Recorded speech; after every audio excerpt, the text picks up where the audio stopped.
నమస్కారం. Corporation elections లో 31 వార్డులో ఉన్న మిర్యాల స్వామి జ్యోతి గారి మన ముందు ఉన్నారు. వారిని అడిగి తెలుసుకుందాం. కార్పొరేషన్ లో ఈ డివిజన్ లో ఎలాంటి సమస్యలు ఉన్నాయి, వీళ్ళు ఎలాంటి వ్యూహంతో ముందుకెళ్తున్నారు, చెప్పండి మేడం. నమస్కారం అమ్మ.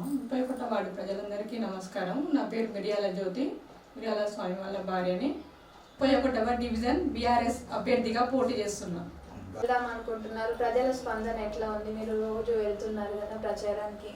ఇప్పటికే ప్రచారం ఒక దఫా అయిపోయింది. మీ ప్రచారం ఎలా అనిపిస్తుంది మీకు ఇక్కడ ఎలక్షన్స్ లో? ప్రచారం చేస్తుంటే సమస్యలు బాగా చెప్తారు. రోడ్లో సమస్యలు చెప్తారు, డ్రైనేజ్ గురించి చెప్తారు, వీధి లైట్లు లేవని చెప్తారు.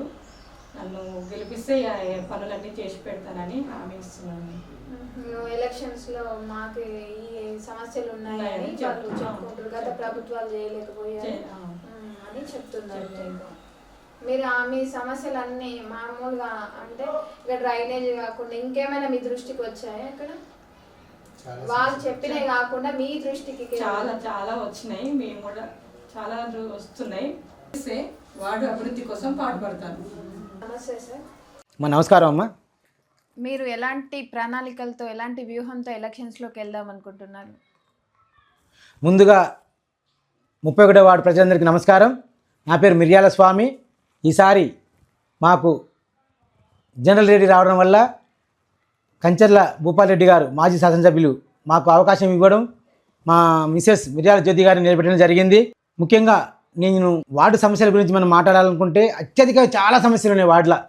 ఈ వార్డు ఏమి డెవలప్ కాలేదు. ఎక్కడున్న రోడ్లు అక్కడే ఉన్నాయి, ఎట్లా ఉన్న డ్రైనేజ్ అట్లనే ఉన్నది, చెత్త చెదారంగా ఉంది వార్డు మొత్తం. చెత్త చెదారంగా ఉంది. వార్డులో సమస్యలు ఉన్నాయి చాలా అనుకుంటున్నారు. ఆ సమస్యలకు ఎలాంటి మేనిఫెస్టో తయారు చేసుకున్నారు మీరు? చెత్త చెదారంగా ఉన్న ఈ వార్డుని ఎక్కువ మున్సిపాలిటీ కార్మికుల్ని ఎక్కువగా పెట్టి రోజు రోజు చెత్తను నిర్మూలించడం, ఆ చెత్తను కూడా రోజు ఉన్న చెత్తను కూడా డంపింగ్ చేయించడం, మరియు ఉన్న డ్రైనేజ్ వ్యవస్థను కూడా అవసరమైతే పునర్నిర్మాణం చేయడం, లేకపోతే దాన్ని క్లీన్ చేయడం చేసే ఆలోచన ఉంది నాకు. యువతకు ఎలాంటి సందేశం ఇద్దాం అనుకుంటారు? యువతకి ముఖ్యంగా విద్యార్థులకైతే విద్యా విధంగా సపోర్ట్ చేయడం, మరియు నిరుద్యోగులకైతే వాళ్ళకు ఉపాధి కల్పన, మామూలుగా వాళ్ళ కోసం జాబ్ మేళాలు ఏర్పాటు చేయడం. కాకపోతే ఇంకా కూడా వాళ్ళు బిజినెస్ పరంగా కూడా ముందుకు వస్తామంటే కూడా వాళ్ళకు బ్యాంకులతో రుణాలు ఇప్పించడం, ఆ విధంగా చేద్దామని ఆలోచన ఉన్నది. ఇక్కడ చాలా మంది పేదవాళ్ళు ఉన్నారు. వారికి కూడా మీరు అధికారం గురించి అని ఏం లేదు, ఇప్పుడు అధికారం కోసం ఇప్పుడు పాటుపడుతున్నారు. అధికారం రాకముందు కూడా మీరు చాలా చేశారని తెలుస్తుంది. అదేమైనా మీకు ప్లస్ పాయింట్ అవుతుంది అనుకుంటున్నారా ఎలక్షన్స్లో కూడా? తప్పకుండా అవుతుంది మేడం. నేను గతంలో కూడా చాలా కార్యక్రమాలు చేయడం జరిగింది. చాలా కార్యక్రమాలు, అందులకు కానీ, అనాథలకు కానీ, విద్యావంతులకు కానీ, మహిళలకు కానీ, మహిళలకు కుట్టి మిషన్లు ఇవ్వడం జరిగింది, విద్యార్థులకు ఫీజులు కట్టడం జరిగింది, అందులకు కంటి ఆపరేషన్ చేయించడం జరిగింది, అనాథలకు బట్టలు కానీ, ప్లస్ వాళ్ళకు విద్య కానీ, ఇట్లా అనేకమైన కార్యక్రమాలు చేయడం జరిగింది గతంలో. దాంతోపాటు మా కాలనీలో కూడా ఏ ఆపద వచ్చినా కూడా సార్ మాకు ఇంత సాయం చేయమంటే లేదు అని ఇంతవరకు నేను ఎవరికి చెప్పడం జరగలేదు. నా దగ్గర లేదని నా చంద్రయ్య కాడికి అది ఎంతనో కావచ్చు, ఎంతనైనా కూడా చేయడం జరిగింది. నిన్న పాపం మా కాలనీలో, మా వార్డులో ఒక ముస్లిం మైనార్టీ మహిళకి 2 కిడ్నీలు ఫెయిల్ అయినా తెలిసి నా బాధ అనిపించి, సరే 5,000 10,000 చేస్తే సరిపోదు, పాపం మనం న్యాయం మంచిగా చేయాలనే ఉద్దేశంతో 1 లక్ష రూపాయలు వాళ్ళకి డొనేట్ చేయడం జరిగింది. ఆ విధంగా వాళ్ళు కూడా తృప్తి చెందిరు, నాకు కూడా ఆత్మతృప్తి ఉంది. ఇలాంటి సేవా కార్యక్రమాలు చేస్తూ కూడా ఇంకా ఎన్నో కార్యక్రమాలు, లయన్స్ క్లబ్ మెంబర్స్ ఇలాంటి కార్యక్రమాలన్నీ నిర్వహిస్తూ ప్రజాసేవ చేయాలనే లక్ష్యంతో వస్తున్నారు కదా? అవును మేడం.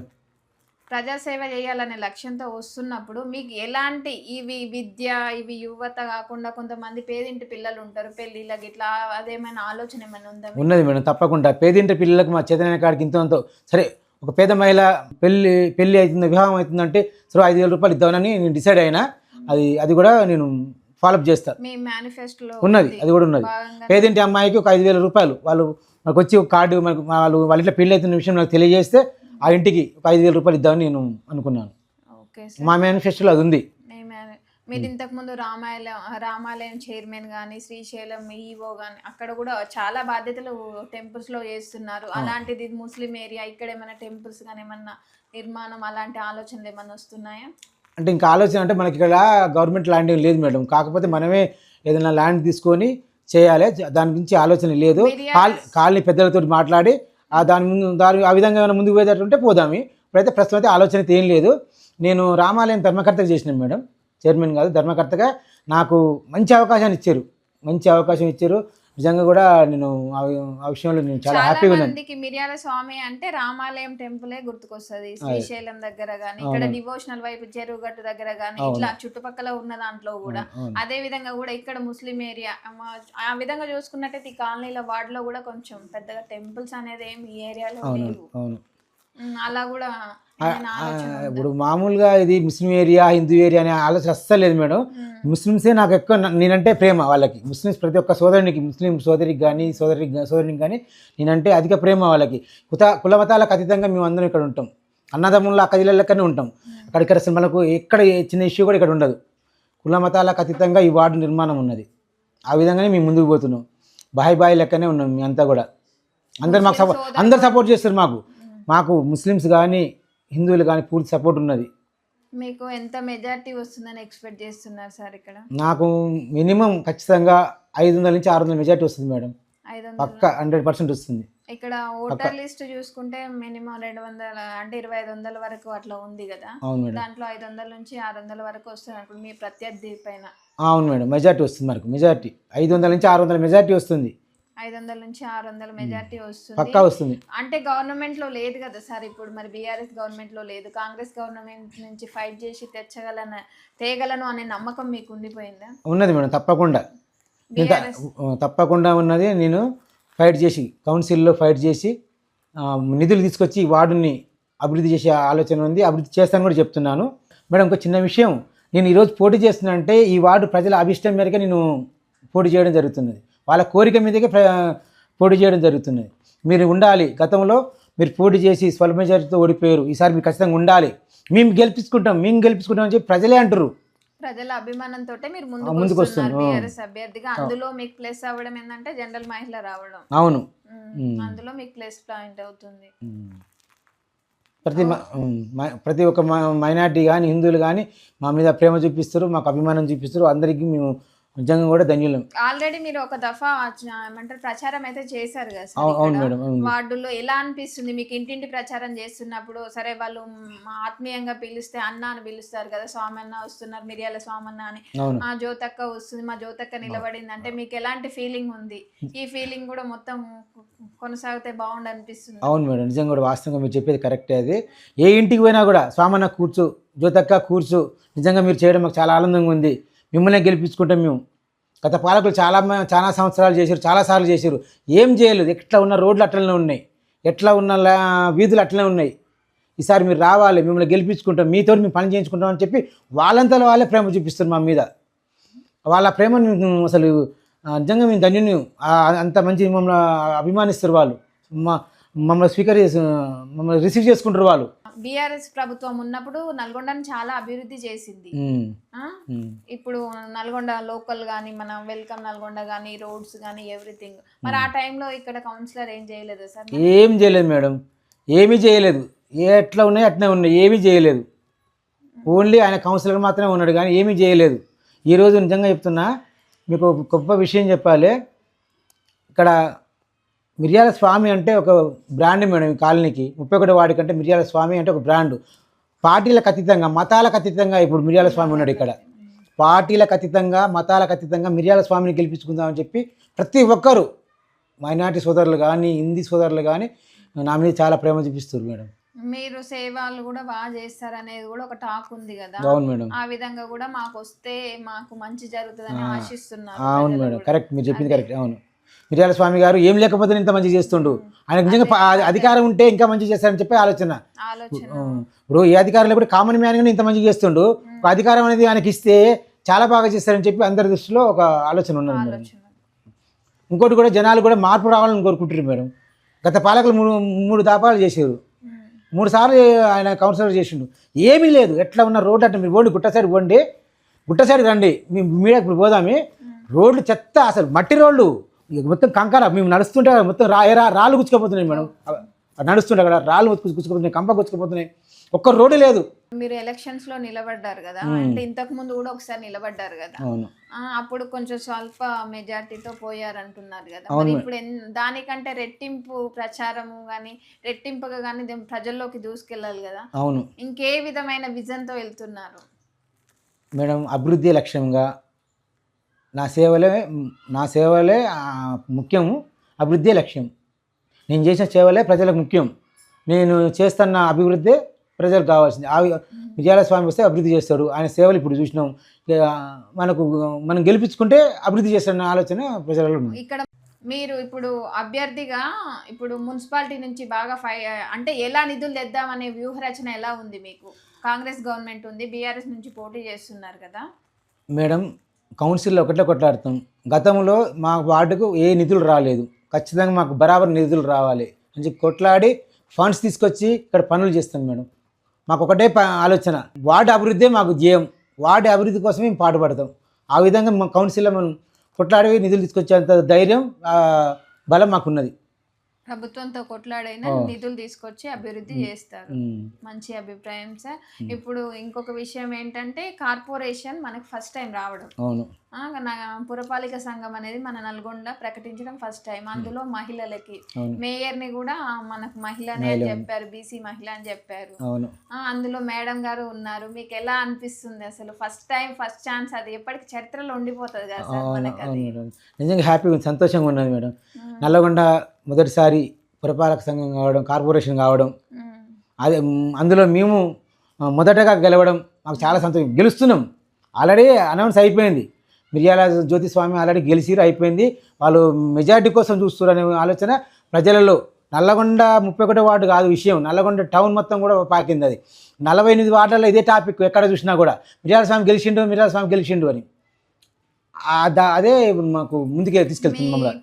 ఉత్సాహం, ప్రచారంలో ఉత్సాహానికి ఇదే అనుకుంటా, ఈ టాకే అనుకుంటున్నాను. అవును మేడం, అవును సార్. మీ బ్యాక్గ్రౌండ్ చెప్తారా? ఫ్యామిలీ బ్యాక్గ్రౌండ్ కానీ, రాజకీయాల్లోకి రానికి కానీ ఎవరైనా ఉన్నారా? పాలిటిక్స్లో కానీ? మేడం నాది మా ఊరు మునుగోడు మేడం, పక్కనే, ఇక్కడ 20 కిలోమీటర్ల దూరంలో. మునుగోడులో పుట్టాను, మునుగోడులో చదివాను, మునుగోడులో పెరిగాను. అయితే నేను వ్యాపార రీత్యా 2004లో నల్గొండకు రావడం జరిగింది.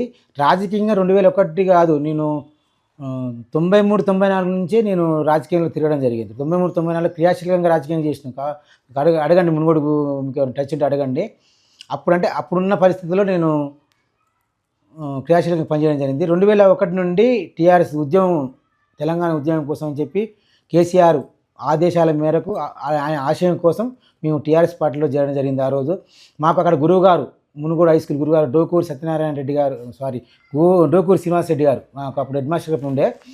ఆయన పిలుపు మేరకు మేము ఈ టీఆర్ఎస్ జెండాని పట్టుకొని ఇప్పటిదాకా గత 25 సంవత్సరాల నుంచి ఈ జెండా కిందనే ఉన్నాను. నేను ఏ పార్టీ మారలేదు, ఇదే సిద్ధాంతాలతో మేము ముందుకెళ్తున్నాము. 2001లో చేరిన నేను క్రియాశీలంగా పనిచేసుకుంటూ 2007, 2008, 2009 నల్గొండలో బండా నరేంద్ర రెడ్డి అన్న ఆధ్వర్యంలో, నల్లగొండ జిల్లా అధ్యక్షులు బండా నరేంద్ర రెడ్డి అన్న ఆధ్వర్యంలో చేసిన అనేక కార్యక్రమాల్లో నేను పాల్పంచుకోవడం జరిగింది. తెలంగాణ ఉద్యమంలో క్రియాశీలకంగా నేను పనిచేయడం జరిగింది.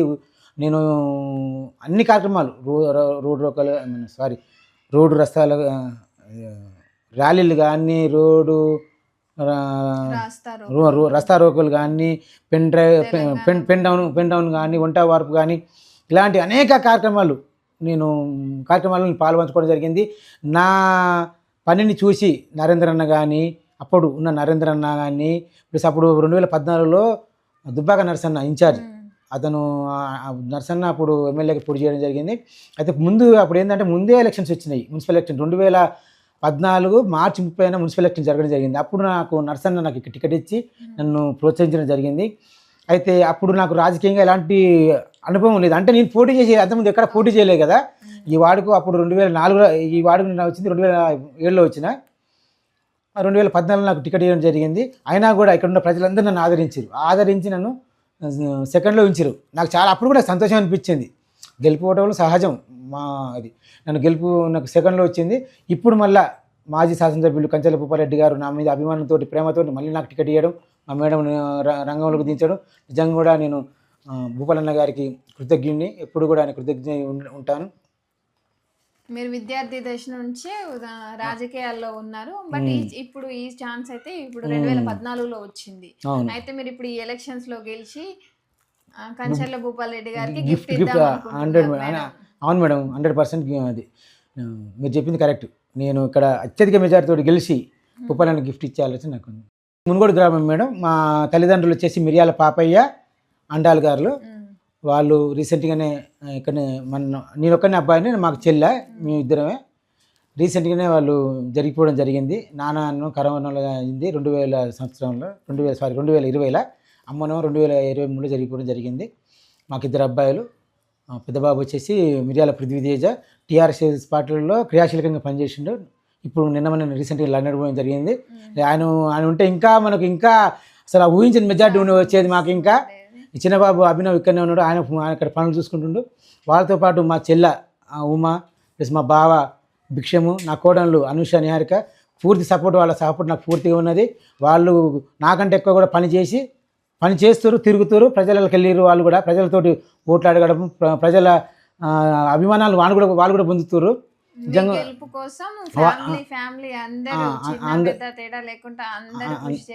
అవును మేడం, అందరు పని చేస్తారు. చాలా సంతోషంగా ఉంది. నిజంగా కూడా మా అమ్మ నాన్నకి నేను ధన్యుని. 2001 నుంచి స్టార్ట్ అయిన నా టీఆర్ఎస్ రాజకీయ ప్రస్థానం ఈరోజు 2025 వరకు కూడా కొనసాగుతుంది. నేను ఈ పార్టీలో అనేక పదవులు పోషించడం జరిగింది.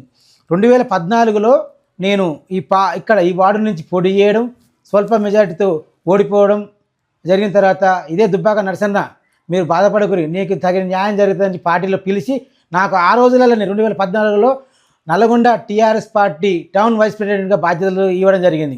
అప్పుడు ఇచ్చిన ఆ బాధ్యతల్ని ఆ రోజు ప్రెసిడెంట్గా టీఆర్ఎస్ పార్టీ నల్గొండ ప్రెసిడెంట్గా అభిమాని సీనన్ ఉండే, ఆయనకు నేను వైస్ ప్రెసిడెంట్ పనిచేయడం జరిగింది. తర్వాత వచ్చిన అబ్బగోని రమేష్ గారికి వైస్ ప్రెసిడెంట్గా పనిచేయడం జరిగింది. ఆ తర్వాత వచ్చిన పిల్లి రామరాజు గారికి నేను వైస్ ప్రెసిడెంట్గా పనిచేయడం జరిగింది. ప్రస్తుతం ఉన్న భువనగిరి దేవేందర్కి కూడా నేను టీఆర్ఎస్ పార్టీ టౌన్ వైస్ ప్రెసిడెంట్గా కొనసాగుతున్నాను. అధ్యక్షులు మారినా కూడా భూపాలన్న కానీ నరసన్న కానీ నాకు ఇచ్చిన ఆ vice president Nalgonda TRS party vice ప్రెసిడెంట్గా అప్పుడు ఇచ్చిన పదవిని ఇప్పటిదాకా కొనసాగిస్తున్నందుకు నిజంగా కూడా భూపాలన్నకి నిజంగా కూడా కృతజ్ఞతలు. ఇవే కాకుండా కూడా దాంతోపాటు రామగిరి రామాలయానికి ధర్మకర్తగా నన్ను ఇచ్చి నిజంగా కూడా వాళ్ళు నా సేవలను గుర్తించి స్వామి వల్ల ఈ మంచి జరుగుతుంది, మంచి సర్వీస్ మోటివేట్ ఉన్న వ్యక్తి అని చెప్పి నన్ను గుర్తించి రామాలయం ధర్మకర్తగా ఇచ్చి నన్ను ప్రోత్సహించడం జరిగింది. నిజంగా కూడా వాళ్ళకు నేను ధన్యవాదాలు తెలియజేస్తున్నాను.